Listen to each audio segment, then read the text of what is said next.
በቃ የመጀመሪያ ምዕራፌን ጀመርኩ ማለት ነው። ሻሃዳ ያዝኩኝ ረመዳን 16 ጾሜን ጀመርኩ። ሶላትን እንዴት እንደሚሰገድ አላቅም። ማንም የነገረኝ አልነበረም።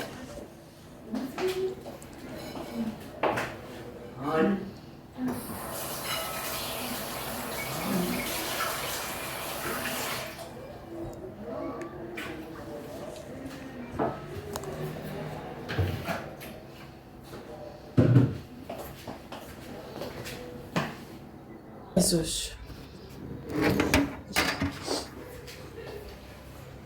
የደስታ እንባ ነው። ኢንሻአላህ ምንም አይደለም።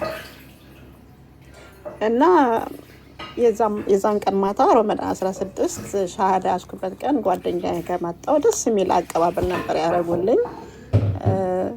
ጓደኛዬ ስም ዝርዝር ይዛ ነበርና መጽሐፍ ስምሽን መቀየር ከፈለሽ ብላ፣ ያው ትንሽ ቲኔጀሮች ነበሩ እና እነሱ እንዳይሰሙ ተብሎ የእሷ ልጆችም እንዳያውቁ ለቤተሰብ እንዳይነገር ተብሎ ሩም ውስጥ ነበረ ዝግጅት ያዘጋጁልኝ አስታውሳለሁ። እና እዛ ጋር በቃ አሁን እንዴት ሻወር ውሰጂ አሉኝ። ሻወር ወስደሽ በቃ ያን ሻወር ውሰጂ ብሎ ነበር የነገሩኝ። እሺ አልኳቸው። ስንት ሰዓት እንደሚሰገድ ሶላት ምን እንደሚባል የማውቀው ታሪክ የለም። ስሜ የዛኔ ቀየሩልኝ። ስሜ ምረጫ ላይ እየመረጥኩበት በነበረበት ሰዓት አንድ ጓደኛዬ ኢማን ቢሆንስ ብላ መረጠችልኝ። ሁሉም አጸደቁት። በቃ በኢማን ጸደቀ ስሜ ማለት ነው። ኢማን ብለው አጡልኝ እነሱ። ከዛ በቃ ከእነሱ ጋር አምስት ወደ ቤት ሄድኩኝ ማለት ነው። ማንም አያውቅም ቤተሰቦቼ። ረመዳን እስኪያልቅ ድረስ ቤተሰቦቼ አያውቅም። ግን በሚገርምሽ ሁኔታ ሶላት ስሰግድ እንዴት ስግድ ነበር መሰለሽ? ምን ሰማ ነበረ? እንትን ሶላት ስትሰግዱ ወደ ቂብላ ዞራችሁ ስትሰግዱ ወደ ፀሐይ መግቢያ ስገዱ ነበረ ሲሉ የምሰማ ጓደኞች ጋር ቤት ማለት ነው። ወሬ እንደሱ ያወሩና ፀሐይ ፈልጌ እስኪ ሳትገባብኝ ምናምን አይና እቆማለሁ። ወደ እንዴት እንደሚደረሰው አላውቅም። በዛ ሰዓት ደግሞ እንደ ሶሻል ሚዲያ ብዙ የተስፋፋበት ጊዜ አልነበረም። እንደነገር ለሀገሩም አዲስ ነው። ብዙ ሙስሊምም አላውቅም። እኔ ከክርስቲያኖች ጋር ነው ብዙ ጊዜ። እነዛ ሁለት ብቻ ናቸው ጓደኞች ነው። ሶላት ስሰግድ እቆማለሁ። አላሁ አክበር የሚለውን ቃል አውቀዋለሁ። አላሁ አክበር እላለሁ። ሩኩዕ ወርዳለሁ፣ ስጁድ ወርዳለሁ። ጣት አለቀ። ምንም ነገር አይደለም። አልሐምዱሊላህ እንዴት እንደሚባል አላውቅም። ከዛ በኋላ ሱረቱል ፋቲሃን አልቀራም። ምን እንደሚባልም የማውቀው ነገር ስለሌለ ብቻ ግን ጉንብስ ቀና እላለሁ። እሱን አውቃለሁ። እና እንደዛ ነበረ የሚሰግደው። አንዷ ጓደኛዬ መጽሐፍ ሰጠችኝ። በሚቀጥለው ቀን መጽሐፍ ምንድን ነው ቁርአን አጫጭር ሱራዎችን ቁርአን ያለበትም በአማርኛ እና በአረበኛ ሰጠችኝ። እና እሱን ስራ ሰራ ነበርና ትምህርት እማራለሁ፣ ስራም ሰራ ነበር። ስራ ቦታ ስሄድ አንድ ላይን ጽፍና ያንን 10 ፕራክቲስ አደርገዋለሁ። አልሐምዱሊላህ ለምሳሌ አልሐምዱሊላህ ረብል ዓለሚን የምትል ከሆነች እሷን ደጋግሜ አሐፍዛታለሁ። ከዛ እሱን በደንብ ከሐፈዝኩት ከዛ ደግሞ ቀጥዬ የሚለውን አያ ደግሞ እንደዚህ ጽፍና እሱንም ደጋግሜ ለማሐፈዝ እሞክራለሁ። አልሐምዱሊላህ ረብል ዓለሚን አጫጭር ሱራዎችን ሐፈዝኩኝ ማለት ነው። ከዛ አንድ ጓደኛዬን ሂጄ ጠየኳትና እንዴት እንደሚሰገድ ንገረኝ አልኳት። ውዶ እንደዚህ ነው የሚደረገው ብላ ራሴ ጠይቄ ነው ወደ ስታረጊ እንደዚህ ያርግሽ ነው የምታረጊ ብላ አብረን ገብተን አሳየችኝ ማለት ነው። ከዛ በኋላ ማንንም አልጠየኩም። በእንደዛ ቀጠልኩ ማለት ነው። ረመዳን እስኪያልቅ ድረስ ቤተሰቦች አያውቁም። እጾማለሁ፣ ቤት ውስጥ አፈጥራለሁ። ታላቅ ወንድም አለኝ። ወንድሜ ነው ፕሮሰስ አድርጎ ወደ ኒውዚላንድ ይዘን የሄደ ታላቅ ወንድሜ እና ይመጣል። አብረን እንበላለን፣ እንጠጣለን። ምንም አያውቁም። እስልምና አልቀበል የሚያውቁት ታሪክ የለም። የራሴ ክላስ ስላለኝ ሩም ስላለኝ ሩም እሰግዳለሁ። በቃ ማንም አያየኝም። ታናናሽ እህቶችም አያዩኝም። ከዛ በቃ ረመዳን አልቆ በእንደዛ ሳልፌ ረመዳን አልቆ ኢድ መጣ። ኢድ ሲመጣ መስጂድ ሄደሽ መስገድ አለብሽ ብለው ጓደኞች ሲነግረኝ አብሬ ከነሱ ጋር ሄድኩኝ ማለት ነው። ኢድን ለመካፈል ሶላት ለመስገድ የኢድ ሶላትን እየሰማሁሽ ነው። እሺ አለው እየሰማሁ ነው። ሪከርድ እሺ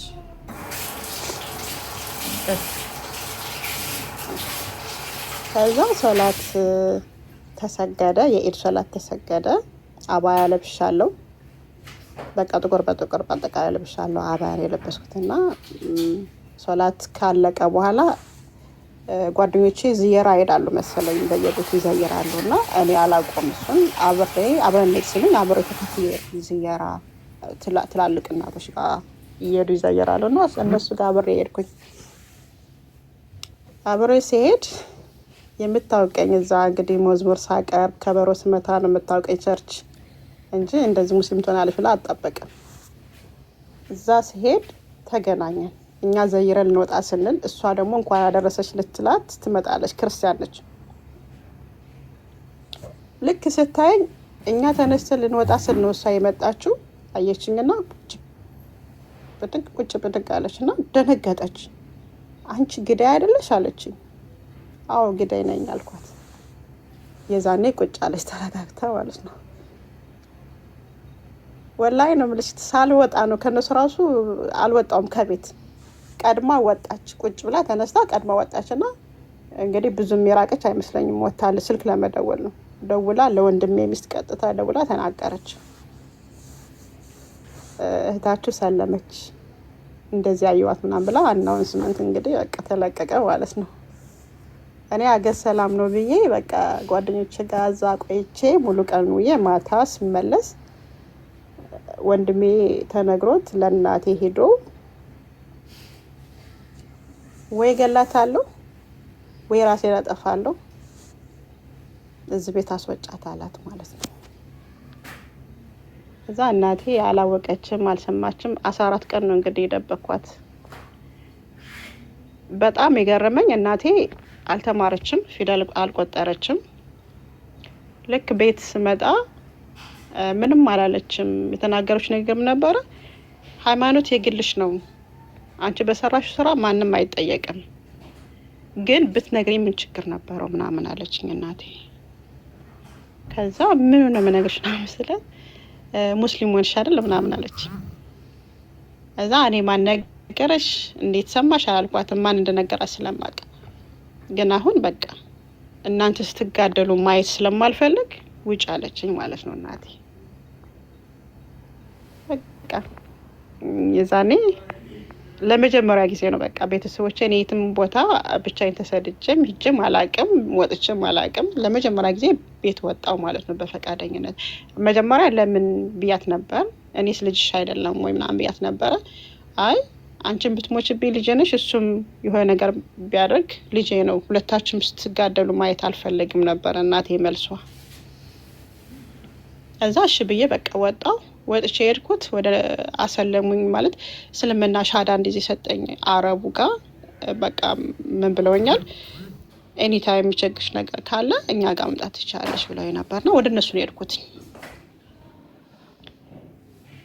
እዛ ወደ እነሱ ጋር ሄድኩኝ። ከነሱ ያው ቤት እስከማገኝ ነው ድንገት ስለወጣው ማለት ነው። ወደ እነሱ ሄድኩኝ። ከነሱ የተወሰነ ቆይቼ ራቅ ያለ ቦታ ተከራየሁ ማለት ነው። እዚህ ደስ የሚለው ተማሪ ስትሆኚ ወይም ደግሞ ፓርታይም እየሰራሽ ከሆነ ክፍያ መንግስት ስለሚከፍልሽ ብዙም አትቸገሪም። እና ደስ የሚለው በቃ ራቅ ያለ ቦታ፣ እነሱም ከማያገኙኝ ቦታ፣ ክርስቲያኖች ጋር ማልገናኝበት ቦታ ራቅ ብዬ ቤት ተከራየሁ። በቃ ኑሮዬን መኖር ጀመርኩ ማለት ነው።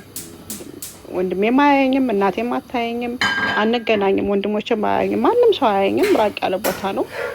የት እንዳለም አያውቁም። የገባሁበት ቤት ኢትዮጵያዊ ነች፣ ሙስሊም ናት። ነገርኳት፣ አንቺም እንደሌሎቹ እንዳታገኝኝ አደራ፣ ግን ለቤተሰቦች እንዳትናገር ስላት ችግር የለውም አንቺም እንዳትናገሪ እኔም አልናገርም፣ ለእኔም ሴፍቲ ብላ ተነጋግረን በቃ ሂጄ እዛ ቤት ተከራየሁ ማለት ነው። እዛ ተከራየሁ። ከዛ በኋላ ወደ ፓልቶክ ነው የገባሁት። ፓልቶክ ነበረ እና በሀይደር ሀዲስ የሚያስተምሩበት የንጽጽር ቦታ የሚያስተምሩበት ነበረ እዛና በቃ እዛ ገብቼ በተከታተል ጀመርኩኝ። ስለ እስልምና ማወቅ ጀመርኩ። ሙስሊሞች ምንድነው የሚከተሉት የሚለውን ነገር እዛ ነው አብዛኛውን የተማርኩት ማለት ነው። እንግዲህ ይሄ ኢንተርቪው ለሁለተኛ ጊዜ ነው ማለት ነው። ፓልቶክ ላይ ኢንተርቪው ተደርጌ ነበረ። አሁን ነው ይሄ ሁለተኛ ነው እንግዲህ በቲክቶክ ማለት ነው። 2011 ነው ያለ። ከዛ በቃ ፓልቶክ ገባሁ። ትምህርት ቤት ሄዳለሁ። ከስራ መልስ ፓልቶክ ነው። በጣም የገረመኝ ነገር ቢኖር እኔ እዚህ ጋር መጥቼ ዛሬ እንድናገር ያደረገኝ ማለት ነው። ብዙ ጊዜ እከታተለዋለሁ አዲስ ይሄን ፕሮግራም እና ሙስሊሞች አሉ፣ ግን አንድም ሙስሊም አላየሁም። ኮሚኒቲ አለ፣ እስኪ ነይ እናያለን አላሉም።